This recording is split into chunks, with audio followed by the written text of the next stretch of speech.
Hello friends, welcome to Mind Booster Study. So I hope आप सब बहुत अच्छे होंगे, शानदार होंगे। सो फ्रेंड्स, आज की वीडियो में हम डिस्कस करेंगे रीजनिंग का सीटिंग अरेंजमेंट। एक टॉपिक है और सीटिंग अरेंजमेंट का वैसे मैंने पहले भी क्लास दे दी है आपको। जो हमारे साथ पहले से स्टूडेंट जुड़े हुए हैं उन्हें इस बारे में पता है। आज की वीडियो में हम करेंगे, देखो पहली क्लास में किया था हमने लीनियर सीटिंग अरेंजमेंट के बारे में। सीटिंग अरेंजमेंट के टाइप थे, एक सर्कुलर भी है, एक आपका स्क्वायर भी है, एक आपका रेक्टेंगल भी है। तो आज की वीडियो में हम सर्कुलर के बारे में बात करेंगे। जैसे कि मैंने यहाँ पे बताया वो सर्कुलर मतलब वृत्ताकार, मतलब कुछ लोग वृत्त में बैठे होते हैं। एक वृत्त में, जैसे मान लो ये सेंटर पॉइंट है, यहाँ पे जो है वो 4% बैठे हुए हैं, जैसे ऐसे 4% बैठे हुए हैं, राइट। तो इस तरह से आपको जो है वो सीटिंग अरेंजमेंट का सर्कुलर एक टाइप बनता है, उसको डिस्कस करेंगे। वीडियो स्टार्ट करें इससे पहले जो नए स्टूडेंट हमारे साथ जुड़ चुके हैं उनसे रिक्वेस्ट करूंगा कि हमारा जो चैनल है माइंड बूस्टर स्टडी चैनल, इसको आप सब्सक्राइब कर लीजिए। साथ में बेल आइकन होगा, उसको प्रेस कर लीजिएगा ताकि जो न्यू वीडियोस रहेंगी उनकी जो नोटिफिकेशन है वो सबसे पहले आप तक पहुंच सके, राइट। तो बिना किसी देरी के स्टार्ट करते हैं आज का वीडियो। जैसा कि आपको पता चल चुका है कि हम आज की वीडियो में जो सीटिंग अरेंजमेंट का दूसरा टाइप है सर्कुलर सीटिंग अरेंजमेंट, वृत्ताकार, उसको डिस्कस करेंगे। और साथ में जैसे मैंने यहाँ पे सर्कल भी लिया हुआ है। और देखो इसमें एक और थोड़ा सा टाइप बनता है। देखो क्वेश्चन कैसे बनते हैं आपको सर्कुलर सीटिंग अरेंजमेंट में वो बता देता हूँ। दो टाइप से बनते हैं। एक बनता है आपको जैसे सभी जो जितने भी 4% है वो अंदर की तरफ देख रहे हैं। ये देखो, ये मैंने अंदर की तरफ कर दिया इन्हें, मतलब इस सर्कल की तरफ देख रहे हैं, इस सर्कल की तरफ, ठीक है। देन सेकंड जो बनता है, मतलब ए आपका टाइप इस तरह से बनेगा और जो बी आपका टाइप बनेगा वो इस तरह से बनेगा कि चार, जैसे मान लो यहाँ पे पर्सन है, चारों के चारों बाहर की तरफ देख रहे हैं। अब आप बोलेंगे सर ये बाहर की तरफ देख रहे हैं और अंदर की तरफ देख रहे हैं, बात तो एक ही है ना कि चार ही बैठे हुए हैं। नहीं, एक बात नहीं है। जब अंदर की तरफ सब देख रहे थे तो उनका जो लेफ्ट राइट है उसमें परिवर्तन होगा। अब जब बाहर की तरफ देखेंगे तो उसका जो लेफ्ट राइट है उसमें परिवर्तन होगा। अब आप बोलेंगे सर तो इस लेफ्ट राइट को हमें जो बता दीजिए। बिल्कुल, हम इस वीडियो में आपको बताएंगे, बहुत ही डिटेल में हम डिस्कस करने वाले हैं। तो मैंने जो लिया हुआ कुछ चीज़ें ली है, जैसे मान लो यहाँ पे मैंने लिखा हुआ है some basic important fact about circular seating arrangement, Hindi वालों के लिए कि कुछ जरूरी चीज़ें जो कि सर्कुलर सीटिंग अरेंजमेंट के जब हम क्वेश्चन करेंगे उससे पहले हमें जाननी चाहिए। देखो डायरेक्शन की मैं अगर बात करूँ तो मैंने जो प्रीवियस वीडियो दी थी उसमें बताया था आपको कि जैसे नॉर्थ, साउथ, ईस्ट, वेस्ट, ये मैंने कॉन्सेप्ट बताया हुआ है। जो नए स्टूडेंट हमारे साथ जुड़े हुए हैं, अगर उन्होंने वो वीडियो नहीं देखा है तो प्लीज़ आप एक ना संपूर्ण रीजनिंग करके हमारी एक प्लेलिस्ट बनी हुई है, वहाँ पे आप जो है विजिट कीजिए। और वहाँ पे मैंने बेसिक में बताया हुआ है। अगर आपको वैसे जो डायरेक्शंस हैं इनके बारे में पता है तो देन गुड, आप यहाँ से स्टार्ट कर सकते हो। अब जो सबसे मेन जो मतलब सर्कुलर सीटिंग अरेंजमेंट की बात करूँ और सबसे मेन जो मैं फैक्ट की बात करूँ तो ये लेफ्ट और राइट का कॉन्सेप्ट। लेफ्ट और राइट का कॉन्सेप्ट क्या कहता है हमें कि अगर ये कॉन्सेप्ट हमें आ गया तो हमारा जो क्वेश्चन है वो, अगर ये समझ आ गया ना हमें, तो हमारा क्वेश्चन जो है वो 80% पहले ही सॉल्व हो चुका है। अगर आपको ये क्या आ गया, लेफ्ट राइट का कॉन्सेप्ट आ गया। अब आप बोलेंगे सर इतना मुश्किल है। हाँ मुश्किल है, बट मुश्किल तब तक है जब तक आपने समझा नहीं है। तो मैं आपको समझा दूंगा और मुश्किल आपका गायब, राइट। देन इसमें दो टाइप बनते हैं। अब देखो दो मैंने सर्कल लिए यहाँ पे। जैसे मान लो एक मैंने ऊपर एग्जांपल दिया आपको कि एक में बनेगा कि जैसे मान लो अंदर की तरफ सभी देख रहे हैं, ये अंदर की तरफ हो गया। और एक हो जाएगा कि जैसे मान लो 4% बैठे हैं और वो बाहर की तरफ देख रहे हैं। बहुत ही ध्यान से देखिएगा, यही एक पॉइंट है। अगर ये पॉइंट आपने समझ लिया तो आप सीटिंग अरेंजमेंट के जितने क्वेश्चन हैं उनको आप बहुत ही ईजिली करने वाले हो, सॉरी। और इसमें आपको कोई भी परेशानी नहीं होगी, ये मैं आपसे प्रॉमिस कर रहा हूँ, राइट। तो देखो इसको कैसे करेंगे हम। अब देखो जैसे ये सर्कल है, अब सेंटर की तरफ सब देख रहे हैं ना, आपको क्वेश्चन में मेंशन किया जाएगा वहां पे कि सभी सेंटर की तरफ देख रहे हैं, मतलब सेंटर की तरफ देख रहे हैं या आउटसाइड ऑफ सेंटर देख रहे हैं, ये आपको वहां पे मेंशन किया जाएगा। तो उस हिसाब से आपने क्वेश्चन करना है। अब देखो जब यहाँ पे कोई पर्सन बैठा हुआ है, जैसे मान लो ए की बात करता हूँ, ए यहाँ बैठा हुआ है, ठीक है। अब ए जब सेंटर इधर देख रहा है ना, जब इधर, तो इसका जो राइट होगा वो किस साइड होगा, इस तरफ अगर देख रहा है ना ए इस तरफ, तो राइट इसका इसी तरफ होगा ना, इसी तरफ हो जाएगा। और इसका जो लेफ्ट होगा वो किस तरफ होगा, अब इसी तरफ होगा। देखो बिल्कुल सेम ही है। जो लीनियर किया था ना उसमें क्या था, उसमें सीधी रेखा में थे। अब इसमें सर्कुलर में, मतलब एक वृत्त में है, तो वो सेम ही है। जब कहीं कहाँ देख रहे हैं, जब नॉर्थ की तरफ देख रहे हैं, तो नॉर्थ की तरफ जब देख रहे हैं तो क्या था वो, मतलब जो जैसे नॉर्थ की तरफ देख रहे थे ना लीनियर में, तो जब सेंटर की तरफ देख रहे होते हैं तो नॉर्थ वाला ही पूरा जो इशू होता है उसमें, जो नॉर्थ वाला जो रूल था वही फॉलो होता है यहाँ पे। बट हम कंफ्यूज नहीं होंगे, हम इजीली तरीके से समझेंगे, पहले प्रैक्टिकली समझेंगे कि जब आप अंदर की तरफ देख रहे हो, यार लॉजिक है इसमें, हमारा राइट यही होगा। अगर मुझे ऐसा बोले अभी कि ए के सेकंड राइट में सी बैठा है, सेकंड राइट में कौन बैठा है, सी बैठा है, तो मैं कैसे बिठाऊंगा, ए यहाँ पे बैठा हुआ ना, अंदर की तरफ देख रहा है, इसका राइट इस तरफ हुआ है, तो काउंट कीजिए, फर्स्ट पर्सन ये आ गया, सेकंड पर्सन ये आ गया, तो सी कहाँ आएगा, यहाँ आएगा ना, देखो यहाँ यहीं आएगा ना।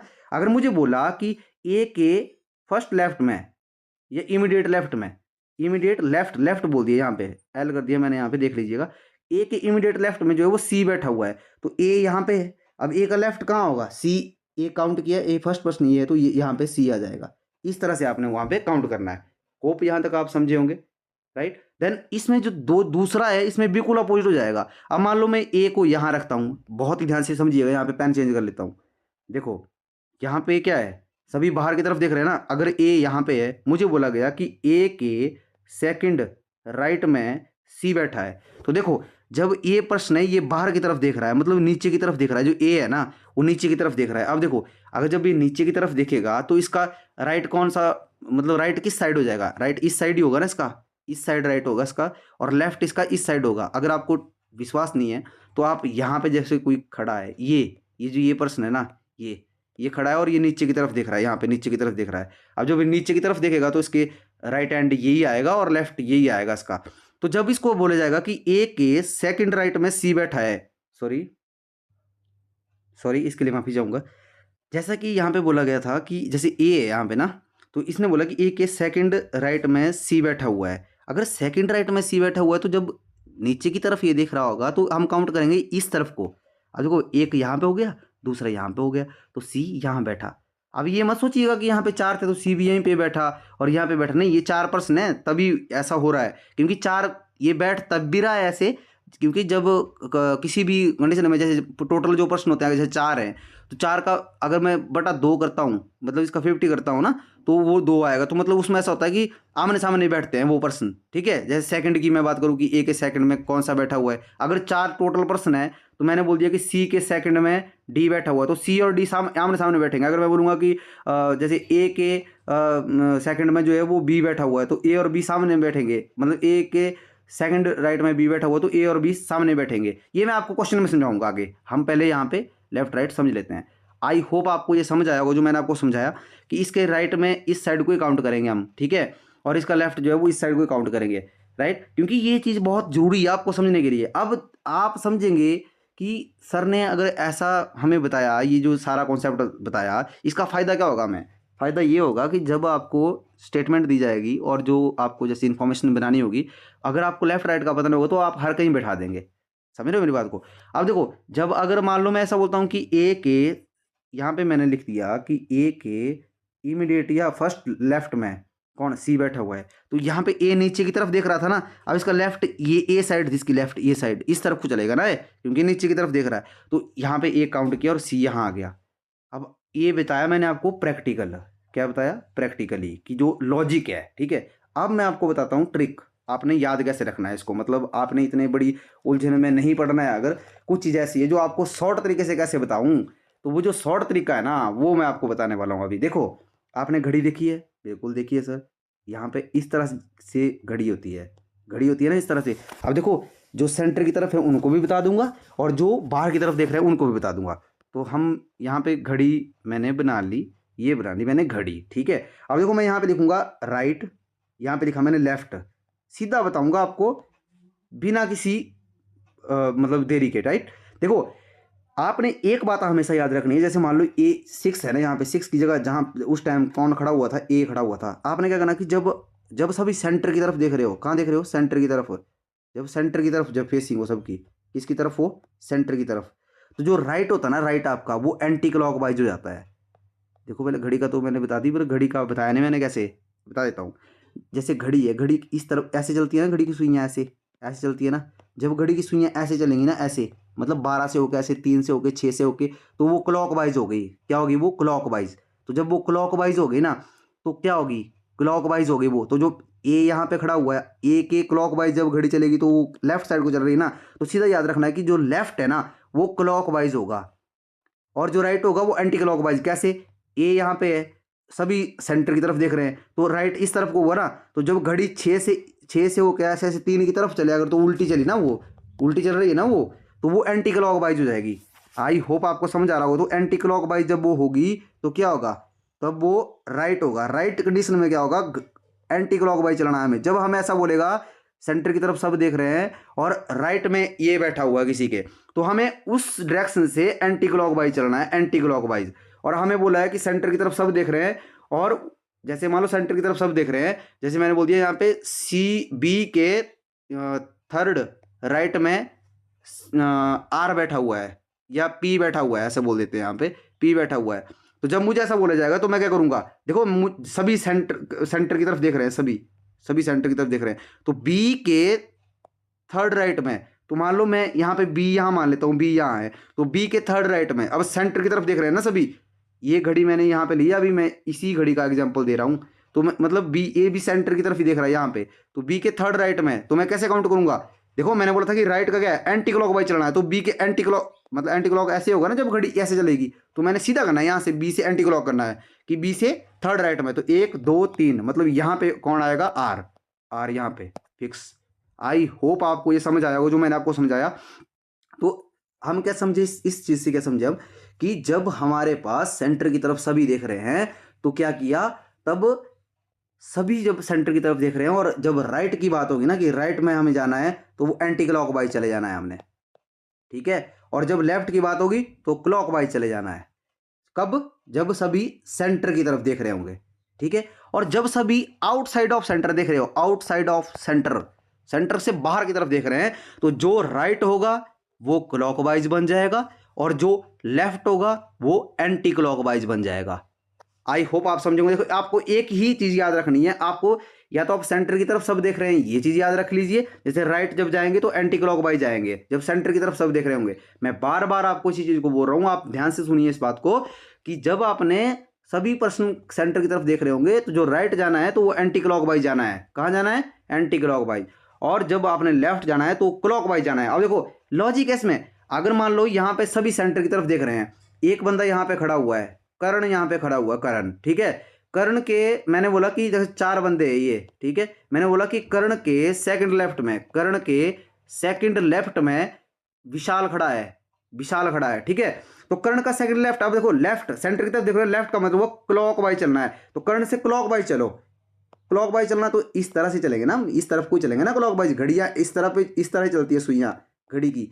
तो यहाँ पे काउंट किया मैंने, एक प्रश्न ये आ गया, दूसरा प्रश्न ये आ गया, विशाल जो है वो यहाँ खड़ा है। और अगर मैं बोलता कि कर्ण के सेकंड राइट में, तो यहाँ पे देखो कर्ण के सेंटर राइट, राइट का मतलब वो एंटी क्लॉकवाइज, मतलब इस तरफ को चलना है, तो एक काउंट ये किया, दूसरा ये, तब भी विशाल यहाँ पे ही है। मेरी बात समझ रहे हो आप। और आपने इस साइड जो जब बाहर की तरफ देख रहे हो तो अब आपने उल्टा कर देना है, राइट आपका क्लॉकवाइज होता है और लेफ्ट आपका एंटी क्लॉकवाइज होता है। देखो जितना डिटेल में मैंने आपको ये चीज़ बताई है ना, उतना डिटेल में कोई नहीं बताएगा आपको, ठीक है। वीडियो इसी चीज़ के लिए लंबा हो जाता है कि जो बेसिक है ना, मैं ऐसा समझता हूँ कि बेसिक आपको अच्छे से आना चाहिए। आई होप आपको ये चीज़ समझ आई होगी जो मैंने आपको बताया।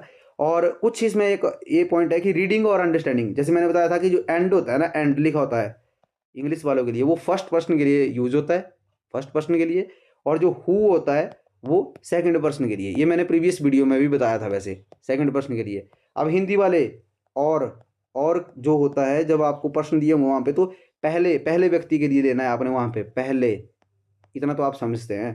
देन हु का मतलब हुआ है जो कि या जिसका, जो कि, तो उसको सेकंड पर्सन के लिए यूज़ करना है हमने हु को। मतलब जब आपको ए और बी की बात हो रही है, सेंटेंस यहाँ खत्म हो गया, उसके बाद यहाँ पे एंड आ गया कि and, A second left of B ऐसा बोल दिया, फिर उसके बाद बोला कि एंड थर्ड टू सी, तो फिर एंड किसके लिए आप यूज़ करोगे, बी के लिए या ए के लिए, तो यहाँ पे ए के लिए करेंगे, फर्स्ट पर्सन ए है। आई होप ये आप समझोगे। अब मैंने ना कुछ क्वेश्चन लिए हैं आपको समझाने के लिए, ताकि कि आप कितना समझे हैं। तो वो आपको देखो यहाँ पे क्वेश्चन फ्रेम हुआ है। देखो बेसिक का मेरा जो मोटिव था वो था कि जो आपका बेसिक है ना, वो आपके दिमाग में इस तरह से जाना चाहिए कि जब हम क्वेश्चन करने लगेंगे ना, तो आपके माइंड में जो डाउट होंगे ना डायरेक्शन को लेके या लेफ्ट राइट को लेके, एक भी डाउट नहीं बचना चाहिए आपके माइंड में, मतलब ऐसे होना चाहिए एकदम से कि जैसे सेंटर की तरफ सब देख रहे हैं, आर यहाँ बैठा हो, मैंने बोला कि आर के थर्ड राइट में, जैसे मान लो ये पर्सन बैठे हुए हैं यहाँ पे, ये इतने पर्सन बैठे हुए, इतने इतने बैठे हुए हैं, ठीक है। अब मैंने बोला कि आर यहाँ बैठा हुआ, आर के सभी सेंटर की तरफ देख रहे हैं, सभी सेंटर की तरफ देख रहे हैं। मैंने बोला कि आर के फिफ्थ राइट में, आर के फिफ्थ राइट में जो है वो पी बैठा हुआ है, तो मैंने काउंट करना है आर के फिफ्थ राइट में किस तरफ जाऊं। तो राइट में मुझे पता था कि जब सेंटर की तरफ सब देख रहे हैं तो राइट का मतलब होता है एंटी क्लॉकवाइज, मतलब उल्टा घूमना है हमें घड़ी की। तो मैंने यहाँ से काउंट किया 1 2 3 4 5, तो यहाँ पे पी बैठा हुआ है। अगर मुझे बोलते कि आर के लेफ्ट में जाना है, मुझे आर के लेफ्ट में जो है, आर के फोर्थ लेफ्ट में जो है एस बैठा हुआ है, तो आर का फोर्थ लेफ्ट, लेफ्ट का मतलब क्या हुआ कि क्लॉकवाइज, कहाँ पे, जब सेंटर की तरफ देख रहे हैं, तो सीधा 1 2 3 4, और यहाँ पे हमारा क्या आ जाएगा एस, जो भी मैंने बोला था कि आर के फोर्थ राइट में। आई होप आप समझे होंगे। देखो इतने डिटेल में आपको कोई नहीं समझाने वाला है, और ये आप अपनी नोटबुक में भी नोट कर लीजिएगा इस चीज़ को। और साथ में आप आज का क्वेश्चन करते हैं। आज का हमारा क्वेश्चन है, फर्स्ट जो हमारा क्वेश्चन है वो है A B C D E and F are sitting around a round table, मतलब एक गोलाकार टेबल के उसमें, देखो हिंदी के लिए इधर लिखा मैंने, एक गोल टेबल के चारों ओर बैठे हुए हैं, ठीक है। अब कॉन्सेप्ट वही है जो लिनियर सीटिंग अरेंजमेंट का था, कि जब आपने स्टार्टिंग करनी तो हमने पहले पर्सन काउंट करने कितने हैं, 1 2 3 4 5 6 पर्सन है। इसने बोला कि अराउंड सीटिंग मतलब राउंड टेबल के उधर बैठे हुए हैं, डायरेक्शन नहीं बताई है आपको। अब देखो यहाँ पर डायरेक्शन नहीं बताई है, मैंने बोला हुआ था आपको कि डायरेक्शन अगर नहीं बताएंगे ना आपको, तो आपने फेसिंग सेंटर करना, सबको सेंटर की तरफ कंसीडर करना है। आपने क्या करना है कि सभी सेंटर की तरफ देख रहे हैं। अगर आपको डायरेक्शन नहीं दी होगी, जैसे लीनियर में करते थे ना हम, कि डायरेक्शन नहीं दी होती थी तो हम उसको नॉर्थ सीधा कंसीडर करते थे कि नॉर्थ की तरफ ही देख रहे हैं भाई सभी, ठीक है। तो इसमें आपने करना है कि सेंटर की तरफ ही देख रहे हैं अगर आपको डायरेक्शन नहीं दी होगी किसी भी क्वेश्चन में, ये रूल है, इसको आप समझ लीजिए और आपने जो नोटबुक है उसमें भी लिख लीजिए। होप यहाँ तक आप समझे होंगे। अब आ जाते हैं आपने क्वेश्चन की तरफ। कितने पर्सन थे, 6% थे। मैंने बोला था कि जब भी आपने क्वेश्चन करने लगना है तो आपने क्या करना है कि जैसे सेंटर की तरफ सब देख रहे हैं, फेसिंग सेंटर की तरफ है, तो ऐसे लगा देना उसको कि सेंटर की तरफ, मतलब भूले ना आप। धीरे धीरे जब आपको आदत पड़ जाएगी तो आप हैबिचुअल हो जाओगे, तो ये चीज़ आप अपने आप स्किप कर लोगे, आई नो। उसके बाद क्या था कि जैसे कि स्टेटमेंट उसी तरह से उतारनी है हमें, जो मैंने आपको शॉर्ट हैंड टेक्निक बताई थी कि यहाँ तक क्वेश्चन था, क्वेश्चन यहाँ से स्टार्ट हुआ है, ठीक है। तो हम थोड़ा सा इसको ऊपर कर लेंगे, थोड़ी सी जगह की कमी है हमारे पास, ऐसे। तो इसने बोला कि A is between E and F. मैंने आपको बताया था कि ए जैसे जब ऐसी स्टेटमेंट दी हो कि ए ई और एफ के बीच में है, तो मैं ऐसे लिखता था इसको, ई एफ मैंने यहाँ लिख लिया, ए इसके बीच, इनके बीच में हमें ये पता नहीं है कि ई इस तरफ है या एफ इस तरफ है, तो मैंने इसको ऐसे कर दिया। इसका मतलब समझ रहे हो, इसका मतलब है कि एफ इधर भी हो सकता है और ई इधर से इधर भी हो सकता है, ये आपको पता होगा। ई इज अप आगे है, E is opposite to D. E is opposite to D का क्या मतलब हुआ कि ई जो है वो ई अपोजिट है, मतलब आमने सामने है दोनों, अपोजिट। जैसे मान लो ई अगर यहाँ बैठा हुआ है तो डी यहाँ बैठा हुआ है, अपोजिट हुआ ना, देखो आमने सामने, समझ रहे हो मेरी बात को। तो ये आपने लैंग्वेज आपको समझानी चाहिए वहाँ पे। ये हो गया आपका दूसरा स्टेटमेंट। अब इसके बाद कि and C is not either, अब देखो यहाँ लिखा हो कि C is not either of the neighbouring seats of E. जो सी है ना वो ई के, मतलब जो ई है ना, ई यहाँ पे सी ना तो यहाँ बैठा हुआ है और ना तो यहाँ बैठा हुआ है, सी मतलब ई के साथ में सी नहीं बैठा हुआ है। अब इसने बोला कि who is opposite to B, बोलता है बी के अपोजिट, बी के सामने कौन बैठा हुआ है, बी के सामने कौन बैठा हुआ है, राइट। यहाँ तक हमारा क्वेश्चन हो गया। अब देखो, अब मुझे क्वेश्चन की कोई जरूरत नहीं है, मैंने ये लिख लिया है। मैंने आपको बताया था कि आपने काउंट किया यहाँ पे 6, तो यहाँ पे क्या करना है आपने, अभी यहाँ पे आप इसको पहले ऐसा नहीं करोगे कि यहाँ पे 6 बना दिया आपने, ऐसा कर दिया, नहीं। आपने फिक्स इन्फॉर्मेशन के साथ चलना है, जैसे कि मैंने आपको पहले भी बताया हुआ है। फिक्स इन्फॉर्मेशन ढूंढिए यहाँ पे, कहीं फिक्स इन्फॉर्मेशन है कहीं, फिक्स इन्फॉर्मेशन ये भी आपके पास फिक्स इन्फॉर्मेशन दी हुई है वैसे, कि ई और डी जो है वो आमने सामने होंगे। तो आपने घबराना नहीं है कि जब ई और डी को आमने सामने बिठाना है, आपने क्वेश्चन सीक्वेंस में करना है। अब देखो यहाँ पे मैंने पहले बताया था आपको कि आपने करना है कि एलिमेंट देखना है आपने, कोई ऐसा एलिमेंट जिसकी बात मतलब मैक्सिमम टाइम हो रही हो। देखो ई मैंने देखा, ई की बात यहाँ पे भी हो रही थी। देखो कौन कौन, एक ये हमारे पास इन्फॉर्मेशन है, एक ये इन्फॉर्मेशन है और एक ये इन्फॉर्मेशन है। बहुत ही ध्यान से देखिएगा, इन तीनों इन्फॉर्मेशन में ई की बात हो रही है, यहाँ भी हो रही है, यहाँ भी हो रही है, यहाँ भी। और अब ई की बात हो रही है तो ई को मतलब आमने सामने बैठे हुए ई और डी, तो इतना मुझे कन्फर्म हो गया कि आमने सामने बैठे 6 पर्सन है, तब मैं यहाँ पे कर लूँगा। अब 6 मैं पर्सन बना लूँगा, यहाँ पे 4 ये बन गए, 5 और 6 हो गए। मैंने क्या किया कि मैं जब सब सेंटर की तरफ देख रहे हो ना, तो हमेशा आप यहाँ से स्टार्ट किया करो, यहाँ से आसानी होती है आपको। देखो ई मैंने यहाँ रख दिया, ठीक है, और ई के अपोजिट होगा डी, तो डी यहीं पे आएगा, डी यहाँ आ गया, यहाँ पे आ गया, ये हमारी यूज में आ गई। दूसरी क्या, तीसरा बोला कि ई के साथ में सी नहीं बैठा हुआ है, तो मैं यहाँ सी को यहाँ भी कट कर दूंगा और सी को यहाँ भी कट कर दूंगा, सी यहाँ नहीं आएगा, ठीक है, ये भी हमारी कंप्लीट होगी। अब ये है कि ए मतलब ई और एफ के बीच में क्या बैठा हुआ है, ए बैठा हुआ है। देखो ई और एफ, एफ यहाँ पे भी बैठ सकता है और एफ यहाँ पे भी बैठ सकता है। अब आप बोलेंगे सर अब ये बड़ी प्रॉब्लम है कि आप मतलब किस तरफ को हम बिठाएं। कोई बात नहीं, आप ऐसा कीजिए कि एक जगह पे बिठा दीजिए एफ को कहीं पे भी। जैसे मान लो पहले आपने क्या किया, पहले आपने हमेशा आपने ना राइट साइड को प्रेफरेंस देनी है। आपने जैसे राइट को दी तो आपने एफ यहाँ बिठाया, पहले दो केस भी बन सकते हैं कई बार, पहले आपने एफ यहाँ बिठा दिया।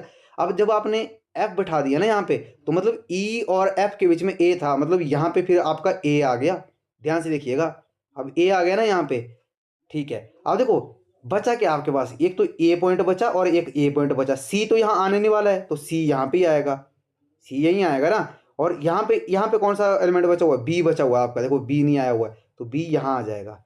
अब आप बोलेंगे कि सर बिठाने को तो इस तरफ को बिठा सकते थे, देखो यहाँ पे 6% दिए हुए थे, राइट, तो आप बी को कहीं भी बिठाते, एफ और बी को सामने आना थे, क्योंकि सी इसके साथ में नहीं था। अगर आप करना चाहो तो आपने एक बार कर लेना, बी यहाँ पे आएगा, तो बी के सामने, इसने पूछा कि बी के सामने कौन है, तो बी के सामने तो एफ ही आना ना हमेशा, चाहे किसी भी कंडीशन में बी के सामने एफ ही आएगा। देखो बी के सामने एफ आ रहा है, ये देख लो, तो आपका जो करेक्ट आंसर हो जाएगा वो क्या होगा, ऑप्शन नंबर ए आपका करेक्ट होगा। अब देखो ऐसी चीज़ों को आपको सोच के चलना है, ठीक है। अगर ये चीज़ आप नहीं सोचोगे तो फिर आपको वो समझ नहीं आएगा। एक बार वीडियो दोबारा से देख लीजिएगा आप, देन नेक्स्ट क्वेश्चन की तरफ चलते हैं हम। नेक्स्ट क्वेश्चन थोड़ा सा जल्दी करेंगे अब हम, क्योंकि वीडियो लंबा हो जाएगा। बोलता 6% ABCD F are standing in a circle, एक सर्कल में जो खड़े हुए हैं 6%। अब देखो डायरेक्शन के बारे में नहीं बताया, मतलब सभी क्या कर रहे हैं, सभी सेंटर की तरफ देख रहे हैं, 6% है, ठीक है। अब इसने बोला कि 6% है, आप अपनी तरफ से मतलब इस तरह से लिख लीजिएगा वहाँ पे। देन बोलता है B is between D and C, मैं फास्ट करूंगा। अब देखो डी और सी के बीच में कौन बैठा हुआ है, बी बैठा हुआ है। Then A is between E and C, देखो ए जो है वो ई और सी के बीच में बैठा हुआ है, मुझे नहीं पता कि किस साइड बैठे हुए हैं, मैंने ऐसे कर दिया इनको, ठीक है। देखो यहाँ पे लिखा हुआ कि ए ई और सी के बीच में, एफ जो है वो डी के दाहिने है। इसने ऐसा बोला कि डी के ना, ऐसा नहीं बोला कहाँ बैठा हुआ है, बट ऐसा बोला कि डी के जो एफ है ना वो राइट में है, किसके, डी के। अब इसने एग्जैक्ट नहीं बताया हमें कि सेकंड राइट में, थर्ड राइट में, तो आपने अपने हिसाब से कुछ नहीं करना है वहाँ पे, ठीक है। आपने क्वेश्चन के हिसाब से चलना है कि एफ के दाहिने जो है कौन बैठा हुआ है, जो है सॉरी यहाँ पे बोला कि एफ जो है वो डी के दाहिने, हाँ डी के दाहिने बैठा हुआ है, तो डी के दाहिने मैंने बिठा दिए यहाँ पे, ठीक है। हमारे पास ये हो गया ए और एफ के बीच में हमें फाइंड करना है। स्टेटमेंट कितनी बनी है हमारे पास, एक ये स्टेटमेंट, सॉरी एक ये स्टेटमेंट बन गया, देन दूसरा ये स्टेटमेंट बन गया, पर ये फिक्स नहीं है ना, तो हम इसको सर्कल नहीं करेंगे। देखो ये भी एक मैंने बताया था आपको कि आपने जो फिक्स होता है ना उसको सर्कल कर देते हैं हम, तो सर्कल नहीं करना है। एक ये बन गई, दूसरी और तीसरी ये बन गई। अब आप बोलेंगे सर स्टार्ट कहाँ से करें हम क्वेश्चन को, मैंने आपको बताया हुआ है कि कोई एक एलिमेंट ऐसा ढूंढिए जिसकी बात मैक्सिमम टाइम हो रही हो। देखो यहाँ पे मैंने देखा कि सी जो डी है, डी की बात यहाँ पे भी हो रही है, डी की बात यहाँ पे भी हो रही है ना। वैसे सी से भी आप स्टार्ट कर सकते थे, पर मैंने डी से ही प्रेफर किया कि डी से स्टार्ट करते हैं, ठीक है। तो फिर डी के राइट में एफ बैठा हुआ है, इसको तो मैं कर नहीं सकता हूँ कुछ भी, तो डी को यहाँ से उठाऊंगा कि डी और सी के बीच में बी बैठा हुआ है। तो मैंने आपको बोला था कि जब भी आपको ऐसा लगे, देखो क्वेश्चन की कोई जरूरत नहीं है हमें, अभी स्टेटमेंट लिख लिया हमने, जब भी आपने स्टार्ट करना है तो डी को आप यहाँ मान लो। इसने बोला कि डी और सी के बीच में देखो कितने परसेंट थे, वो 6% उतार सकते हो आप अभी, क्योंकि आपको पता चल गया है कि ये जो आपके जैसे मतलब पर्सन है और जो इन्फॉर्मेशन है वो कम है, तो आप उतार सकते हो। 4 हो गए, 6 हो गए। अब इसने बोला कि डी और सी के बीच में बी है, ए हमारी पहली, अच्छा ठीक है। तो आप बोलेंगे सर मैं डी और सी इस तरफ लूँ या सी इस तरफ लूँ। देखो इस तरह के क्वेश्चन में आपको ना कई बार दो कंडीशन बनती है, दो भी बनानी पड़ सकती हैं आपको। जैसे मान लो एक सर्कल आपने यहाँ पे बना दिया, ठीक है, यहाँ पे भी हमने 6% बिठा दिए। अब एक डी यहाँ बिठाया, तो डी से एक तो मैंने ये ले लिया कि डी और सी के बीच में यहाँ पे इस तरफ को कौन बैठा हुआ है, बी। और एक मैंने ऐसे ले लिया कि डी और सी के बीच में इस तरफ को कौन बैठा हुआ है, बी। तो मैंने यहाँ पे डी और सी के बीच में बैठा हुआ है, सॉरी एक सेकेंड, यहाँ पे था डी और सी के बीच में कौन बैठा हुआ है, बी, ये ले लिया मैंने। दो स्टेटमेंट बन सकती है कई बार, पर कोशिश करनी है आपने कि नहीं बने। अब देखो डी, यहाँ पे सी की बात हो रही है ना, दूसरी स्टेटमेंट में सी यहाँ पे है ना, सी यहाँ पे। अब ये बोल रहा है कि सी और ई के बीच में ए बैठा हुआ है, तो सी और ए के बीच में, सी और ए इधर तो बिठा नहीं सकता मैं, डी बैठा हुआ है। मेरी बात समझना ढंग से, इस साइड को नहीं बिठा सकता मैं, तो कहाँ बिठा सकता हूँ मैं, इस कंडीशन में मैं इस साइड को बिठाऊंगा। तो डी और सी के बीच में बोलता, डी और ई के बीच में, सॉरी, डी और ई के बीच में कौन बैठा हुआ है, ए बैठा हुआ है, तो मैंने ए बिठा दिया। अब इधर आ जाओ दूसरी कंडीशन में, डी और, देखो क्या है, ई और सी के बीच में ना, तो सी और ई इस साइड तो होगा नहीं क्योंकि डी बैठा हुआ है, तो इस साइड ही बिठाना पड़ेगा। तो सी और ई यहाँ आएगा तब बैठेगा ए, यहाँ पे बैठ गया ए, ये भी यूज आ गई, ये भी यूज में हो गई। अब इसने क्या बोला यहाँ पे कि डी के राइट में एफ बैठा हुआ है। अब देखो बचता कौन है, एक ही पॉइंट बचा हुआ है ना हमारे पास यहाँ पे। अब इसने बोला कि डी के राइट में, सब सेंटर की तरफ देख रहे हैं तो राइट में इस तरफ ही हुआ ना, तो एफ कहाँ आएगा, यहाँ पे।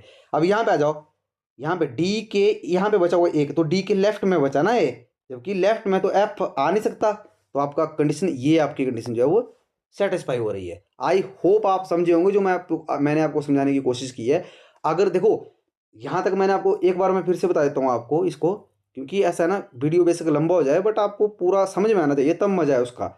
यहाँ पे क्या हुआ था कि जैसे सर्कल लिया था, तो यहाँ पे जैसे हम डी यहाँ पे लिया, तो पहले लिया कि डी और सी के बीच में, देखो 6 प्रश्न थे ना, 4 प्रश्न ये हो गए, 5 6, तो मैंने डी और किसके बीच में जो है डी और सी के बीच में, तो कितने थे कि बी बैठा हुआ, तो यहाँ पे लिया था कि डी और सी इस तरह से बना दिया, ठीक है, डी और सी के बीच में बी बैठा हुआ है, ठीक है। और उसके बाद क्या था कि सी और ई के बीच में, तो सी और ई इस तरफ कोई आना था क्योंकि सी के इधर बैठाता मैं, तो बी बीच में बैठा हुआ, डी इधर है, जगह ही नहीं है, तो डी सी और ई, देखो ई और सी इनके बीच में ए बैठा था, ठीक है। अब इसने बोला था कि डी के राइट में बैठेगा एफ, यहाँ पे एक ही जगह बचती है, तो एफ इस साइड ही आएगा, तो ये डी का राइट ही होगा। क्यों राइट होगा, क्योंकि सभी क्या कर रहे हैं, वो सेंटर की तरफ देख रहे हैं, तो यहाँ पे जो है वो डी का जो राइट होगा वो एंटी क्लॉकवाइज होगा, तो एंटी क्लॉकवाइज है ना, यहाँ पे जो पॉइंट है वो एफ है।